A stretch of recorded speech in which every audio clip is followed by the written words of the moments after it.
Hello guys, welcome in my class. I am Mrs. Sarla. I discussed in the last lecture the methods or techniques for fostering creativity in the children. They were brainstorming or problem solving method. Today I will discuss about the method which is group discussion, playway technique and quiz technique, which are in your syllabus. So let's start the class guys. At first we see the group discussion method. Group discussion method जिसे समूह चर्चा विधि कहते हैं. It is very famous method. In the short we say this method GD round. GD round भी हम इस method को कहते हैं. समूह चर्चा विधि जो होती है इसके द्वारा हम बालकों की सृजनात्मकता का विकास कर सकते हैं. वो बहुत तरीके से की जाती है कि जनरली हमने 2 का 4 का 6 का ग्रुप बना के बच्चों को बिठा दिया, या मैंने कोई कॉन्फ्रेंस टाइप में छोटा सा एक कॉन्फ्रेंस सा रख दिया, कोई एक छोटा सा आपस में विचार गोष्ठी है, कोई सेमिनार है, कोई छोटी सी वर्कशॉप टाइप रख दी जिसमें हमको अलग अलग तरीके से एक फॉर्मली या अनफॉर्मली एक अपने थॉट्स को शेयर करने का अवसर मिलता है. एक तरीके का एक टीम वर्क होता है जिससे हमारी प्रॉब्लम सॉल्विंग स्किल्स हैं, हमारी कम्युनिकेशन स्किल्स डेवलप होती हैं, हमारी लीडरशिप स्किल्स डेवलप होती हैं, हमारे अंदर कॉन्फिडेंस आता है, हमारी सोशल स्किल्स डेवलप होती हैं, और हमें एक कहना चाहिए कि जैसे ग्रुप में काम करते हैं तो हमारे अंदर एक कॉन्फिडेंस बिल्डअप होता है, एक अवेयरनेस आती है, और एक स्पीकिंग एबिलिटी हमारी बढ़ती है, एक हमारी लिसनिंग एबिलिटी बढ़ती है. और जब इतनी सारी हमारी स्किल्स का डेवलपमेंट होता है तो हमारी क्रिएटिविटी ऑलरेडी डेवलप हो जाती है अपने आप ही. तो इससे हमारी क्रिएटिविटी इस तरीके से आधार बनता है हमारी क्रिएटिविटी डेवलप होने का, क्योंकि हमें डाइवर्जेंट थिंकिंग का अवसर मिलता है. तो हम कह सकते हैं group discussion is a structured conversation in which a group of people share the ideas, perspective और सॉल्यूशंस टू अ टॉपिक. एक टॉपिक को लेकर अपने आइडियाज, अपने विचार, अपना पर्सपेक्टिव, अपनी अप्रोच, अपने दृष्टिकोण, अपने थॉट्स, अपने सॉल्यूशंस ग्रुप में बच्चे प्रेजेंट करते हैं एक दूसरे को. जैसे कि हमने एक समूह बना दिया, 6 का 4 का 8 का बना दिया, उसके बाद हम उनको टॉपिक दे देते हैं या प्रॉब्लम दे देते हैं, उससे रिलेटेड वो उस पे डिस्कशन करते हैं. फिर आफ्टर डिस्कशन देखा जाता है, उनके थॉट्स को, आइडियाज़ को एनालाइज किया जाता है, उसमें कहना चाहिए कि सिमिलैरिटी डिससिमिलैरिटी देखी जाती है, उसमें तुलना की जाती है, फिर उनका इवैल्यूएशन किया जाता है, और अंत में हम किसी सॉल्यूशन पर पहुंचते हैं या निष्कर्ष निकालते हैं. तो ग्रुप डिस्कशन मेथड में किसी भी एक समूह में बिठाकर चर्चा की जा सकती है, चाहे वो फॉर्मल की जाए, चाहे इनफॉर्मल की जाए, चाहे वो ऑनलाइन बेस पे हो, चाहे वो ऑफलाइन बेस पे हो. कोशिश ये की जाती है कि ज़्यादा से ज़्यादा क्वेश्चनिंग की जाए, ज़्यादा से ज़्यादा पार्टिसिपेंट्स को अपने थॉट शेयर करने के लिए इंस्पायर किया जाए. और वो जब ओरली वर्बली अपने थॉट शेयर करेंगे, चाहे वो डिबेट रूप में हो, चाहे वो पर्सनल वे में हो, चाहे वो फेवर में हो, चाहे वो अनफेवर में हो, तो जब वो इफ़ेक्टिवली जब अपने थॉट्स को एक्सप्रेस करेंगे, अपनी फीलिंग्स को एक्सप्रेस करेंगे, अपनी आइडियाज को शेयर करेंगे तो उनके अंदर सृजनात्मकता का विकास होगा। सृजनात्मकता के साथ साथ उनके अंदर आत्मविश्वास होगा, उनके अंदर पहल करने की शक्ति, उनके अंदर जो एक बोलने की जो एक क्षमता होती है, वर्बल क्वालिटी एनहांस होगी, लिसनिंग क्वालिटी एनहांस होगी, स्पीकिंग क्वालिटी एनहांस होगी। अपने को दूसरों के साथ किस प्रकार से कोऑपरेटिव एक स्किल होती है उसको वो डेवलप कर सकते हैं। तो समूह चर्चा विधि द्वारा सृजनात्मकता का विकास इस प्रकार से होता है। ग्रुप डिस्कशन मेथड में क्या होता है कि किसी टॉपिक पर उनको किसी प्रॉब्लम पर डिस्कशन करने के लिए बच्चों को बिठाया जाता है। उसमें वो एक डिबेट सेशन की तरह आपस में वाद विवाद करते हैं, आर्ग्यूमेंट करते हैं, एक दूसरे के विचारों को मतलब उत्तर में मतलब एक दूसरे को बीच में रोक कर उसके जैसे डिबेट में किया जाता है कि बीच में वो करके दूसरे के मतलब विचारों को भी अपने विचारों को बीच में शेयर कर सकते हैं, नए थॉट्स शेयर कर सकते हैं। इसमें डिस्कशन के द्वारा एक प्रतिस्पर्धात्मक एक होता है ना कि प्रक्रिया चलती है और एक ने कुछ बोला फिर दूसरे ने कुछ बोला, फिर इस तरीके से बहुत से छात्रों के एक क्रिएटिव थिंकिंग मीन्स उनकी एनहांस होती है अलग अलग थॉट्स के द्वारा, और ये प्रोसेस स्टार्टिंग से एंड तक ऐसे ही चलती है। तो इस प्रकार से हम ग्रुप डिस्कशन मेथड द्वारा क्रिएटिविटी को डेवलप कर सकते हैं। The next method is the playway method. Playway technique जो है ये काफ़ी पहले हमने आप लोगों ने फिलॉसफी में भी पढ़ी होगी। इस टेक्निक को सबसे पहले ओरिजिनेट किया था एच कार्लवेल कुक ने और बाद में ये पॉपुलराइज्ड हुई फ्रेडरिक फ्रोबेल के द्वारा। फ्रोबेल का प्लेवे मेथड फिलॉसफी में आप लोगों ने पढ़ा होगा, जिसको कहते हैं हम खेल विधि। खेल विधि द्वारा किस प्रकार से रोचक बनाकर बच्चों को चीजें सिखाई जा सकती हैं, मनोरंजक तरीके से, एंटरटेनमेंट वे में, एक तरीके से उनको इंटरेस्ट डेवलप किया जाता है, उनके अंदर कॉन्फिडेंस डेवलप किया जाता है, उनके अंदर कोऑपरेटिंग स्किल डेवलप की जाती है, उनको खुशी मिलती है, उनको फन करने का एक अपॉर्चुनिटी मिलती है प्लेवे मेथड के दौरान। So the playway method is a natural way for the children to learn about and understand the world about them। तो प्लेवे टेक्निक क्या है? एक नेचुरल टेक्निक है, नेचुरल मेथड है, नेचुरल वे है, स्वाभाविक तरीका है, जिससे कि बच्चे एक अपने ही सराउंडिंग्स में जो संसार में चीज़ें चल रही हैं उसको समझ सकते हैं, उनसे बहुत सी चीज़ें सीख सकते हैं, बहुत से जो हमें मटेरियल एड मिल रहा है या नेचुरल जो चीज़ें हैं हमें दिखती हैं उसके द्वारा हम बहुत सी चीज़ों को बच्चों को सिखा सकते हैं। तो खेल विधि आई हैंड कोऑर्डिनेशन, सेल्फ एक्सप्रेशन, एक फ्रीडम है, एक हैप्पीनेस है, कोऑपरेशन है। कठिन सिचुएशंस ऐसी आती हैं जिसमें हम अपने आप पे कंट्रोल नहीं कर पाते हैं, टॉलरेंस की प्रॉब्लम होती है, तो ये सब जो चीज़ें होती हैं ये सब डेवलप करके क्रिएटिविटी को बढ़ाने में हेल्पफुल होती है।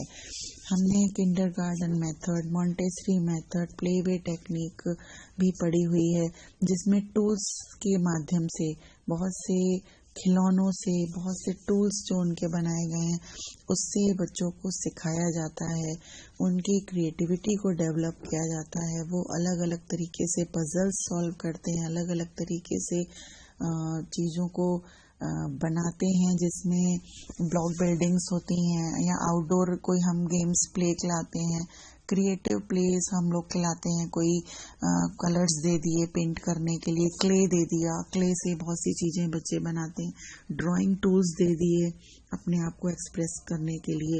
जो पेंटर्स वगैरह होते हैं, जो स्कल्प्टर्स होते हैं, वो सब क्रिएटिव ही चिल्ड्रन होते हैं जो इतनी अच्छी पेंटिंग्स बना लेते हैं, इतनी अच्छी मूर्तियाँ बना लेते हैं। तो वो अपने फीलिंग्स को उस पेंटिंग के दौरान एक्सप्रेस करते हैं। स्टोरी टेलिंग होता है कि किस तरीके से हमारा माइंड क्रिएटिव है और हम वो नरेशन कर लेते हैं, स्टोरीज को नरेट करके हम सबके आगे प्रेजेंट करते हैं। तो हम कह सकते हैं कि खेल द्वारा जो बच्चों को सिखाया जा सकता है, बच्चों की क्रिएटिविटी डेवलप की जा सकती है, वो किसी अन्य मेथड द्वारा उतनी आसानी से नहीं की जा सकती है। इसमें हर एक सिचुएशन ऐसी दे दी जाती है जिसमें बच्चा कुछ न कुछ नया सीखता है, उनको कुछ भी क्ले दे दिया, कोई ब्लॉक्स दे दिए, जिससे वो कुछ न कुछ पजल सॉल्व कर लेते हैं और उनकी क्रिएटिविटी डेवलप होती है। और उसमें गेम्स में हमारे इन पजल्स ब्लॉक्स के अलावा आउटडोर गेम्स भी आ जाते हैं, जैसे हम लोग फुटबॉल है या किसी भी तरीके की जो हमारी फिजिकल एक्टिविटी, हमारी मेंटल प्रोसेस को, मेंटल एक्टिविटी को, हमारे मस्तिष्क को तेज करने में, हमारे सृजनात्मक चिंतन को तेज करने में हमारी मदद करते हैं। तो इस तरीके से हम प्लेवे मेथड के द्वारा सृजनात्मक चिंतन को या सृजनात्मक क्रिएटिविटी को बढ़ा सकते हैं। नेक्स्ट द लास्ट मेथड आपका आ जाता है क्विज मेथड। क्विज मेथड क्या है? जैसा हम सब जानते ही हैं, क्विज बहुत ही कॉमन है, बहुत से इसके द्वारा गेम भी खिलाए जाते हैं। एक तरीके का कहना चाहिए कि ये एक ऐसा मेथड है या ऐसी टेक्निक है, ऐसी विधि है जिसमें क्वेश्चंस पूछे जाते हैं और क्वेश्चंस के आंसर दिए जाते हैं, जिससे हमारी ब्रेन डेवलप होता है, हमारी क्रिएटिविटी डेवलप होती है, हमारे माइंड की कसरत होती है, हमारी दिमागी कहना चाहिए कि एक्सरसाइज होती है, ब्रेन की एक्सरसाइज होती है इसके द्वारा। और ये हर जगह यूज़ किया जाता है, चाहे वो एजुकेशन फील्ड हो, चाहे वो प्रोफेशनल फील्ड हो, चाहे वो एंटरटेनमेंट का फील्ड हो, चाहे हमें किसी तरीके का कोई कहना चाहिए कि जो प्रोग्राम कराए जाते हैं एंटरटेनमेंट के लिए, कोई जैसे हम मूवीज में, सीरियल्स में या बहुत से जो कॉम्पिटिटिव गेम्स खिलाए जाते हैं, उसमें भी हम क्विज को यूज करते हैं। तो क्विज मेथड एक्चुअल में क्या है? It is a type of tool to evaluate the knowledge, skills और एप्टीट्यूड और डेवलपमेंट द क्रिएटिव आइडियाज और थॉट्स ऑफ चिल्ड्रन, जो कि बच्चों के क्रिएटिव आइडियाज को डेवलप करने और उसके अंदर जो ज्ञान है, उसके जो कौशल है, स्किल्स हैं, उसके अंदर जो योग्यता है, उसके इवैल्यूएशन करने के लिए एक तरीके का ये टूल होता है, जिसके द्वारा किसी विशेष विषय क्षेत्र में ज्ञान, कौशल, उसकी योग्यता का मूल्यांकन करने के लिए इसका उपयोग किया जाता है। इसे इस प्रकार से यूज किया जाता है, इस प्रकार से सेटिंग्स में कराया जाता है, जिससे शिक्षा का क्षेत्र हो, चाहे कोई कार्यस्थल हो, चाहे वो मनोरंजन का क्षेत्र हो, सब जगह इसको यूज किया जा सके। तो क्विजेस क्या हैं? These are the teaching methods, classical teaching methods that can help the students to test their knowledge, to improve their learning.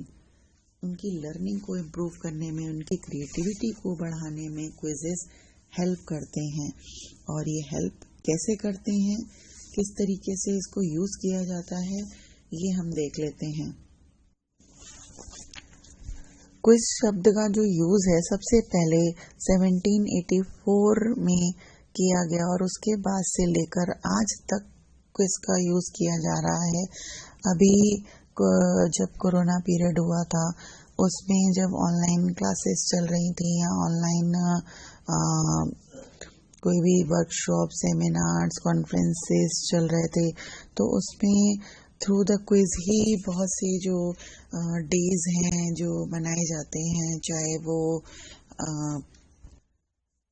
वो योगा डे हो, चाहे वो हिंदी दिवस हो, या कोई ओजोन दिवस हो, किसी भी तरह का कुछ ऐसा डे सेलिब्रेट किए जा रहे थे, तो जिसमें हम फिजिकल तौर पे सबको बुलाकर हम कोई सेमिनार या कोई प्रोग्राम नहीं कर पा रहे थे, तो हम क्विज के थ्रू ही बच्चों की जनरल नॉलेज को टेस्ट कर पा रहे थे। उनसे बहुत से क्वेश्चंस का एक गूगल फॉर्म में सेट करके बच्चों को क्विज दिए जा रहे थे, जिससे बच्चे अपने ब्रेन की एक्सरसाइज कर सकते हैं, उसको क्रिएटिविटी को एनहांस कर पा रहे थे, अपनी जीके को, जीएस को बढ़ा पा रहे थे। तो क्विज एक ऐसा इजी गोइंग मेथड होता है जिसमें हम प्रश्नों का चयन करते हैं, बहुत से प्रश्न ऐसे चुनते हैं जिसमें उनका मतलब डेवलपमेंट बच्चों के जो दिमाग का होता है, जो ब्रेन का होता है, वो इजी गोइंग हो सकता है, जिसमें हम मल्टीपल चॉइस क्वेश्चंस ले लेते हैं, फिल इन द ब्लैंक्स में ले लेते हैं, वन वर्ड क्वेश्चंस ले लेते हैं, और कई बार कोई एक ऐसा मेथड भी ले लेते हैं कि जिसमें मैंने केवल कोई ड्राइंग मेथड से कोई खाली पिक दे दी, उसके बारे में बताना है, कोई पिक्चर ड्रॉ कर दी, उसके बारे में बताना है। तो इस तरीके से बहुत सारे ऐसे छोटे छोटे क्वेश्चन होते हैं, ऑप्शन वाले, मेथड वाले, ऑब्जेक्टिव टाइप वाले, जिसे हम क्विज का रूप बना लेते हैं, और इनके द्वारा बच्चों के ब्रेन का डेवलपमेंट इजी गोइंग हो जाता है, क्योंकि सृजनात्मकता के विकास के लिए, उसके मौलिक चिंतन के विकास के लिए, उसकी अभिव्यक्ति के विकास के लिए, कि वो किस प्रकार से अपनी अभिव्यक्ति जो सोच की है, जो वो सोच पा रहा है, जिसको सीधे सीधे वो नहीं बोल सकता है, तो उसको ऑप्शंस दे दिए जाते हैं और खाली हाँ ना में आंसर देना होता है, सही गलत में आंसर देना होता है, मल्टीपल चॉइस क्वेश्चंस दे दिए जाते हैं। तो इस प्रकार से हम देखते हैं प्रेजेंट सिनेरियो में, through the questions, through the multiple choice, through the fill in the blanks, through the one words, अलग अलग तरीके से कई रूपों में क्विज को प्रेजेंट करके हम बच्चों की रुचि के अनुसार उनके ज्ञान को बढ़ा सकते हैं, उनकी क्रिएटिविटी को डेवलप कर सकते हैं, उनके तार्किक चिंतन को, उनकी गहन चिंतन को डेवलप कर सकते हैं, और हम उनकी जो एक ब्रेन की एक्सरसाइज है वो करवा सकते हैं। और इस मेथड के द्वारा हम बहुत से कॉम्पिटिटिव एग्जाम्स की बच्चों की तैयारी भी करवा सकते हैं। ओके, सो दीज 5 टेक्निक्स जो आपके कोर्स में है, brain storming, group discussion, problem solving, play way और क्विज टेक्निक, ये आपके कोर्स में है फॉर फॉस्टरिंग क्रिएटिविटी। तो ये आपको अब मैंने सारी बता दी हैं, समझा दी हैं through the lecture. If you have any query or problem, then discuss me personally, then ask me personally. I hope आपको समझ आ गए होंगे, कोई प्रॉब्लम होनी नहीं चाहिए। फिर भी अगर आपको कुछ ऐसा लगता है कि नहीं समझ में आया है, तो आप मुझसे किसी भी समय पूछ सकते हैं। Okay guys, good bye, thank you, have a nice day.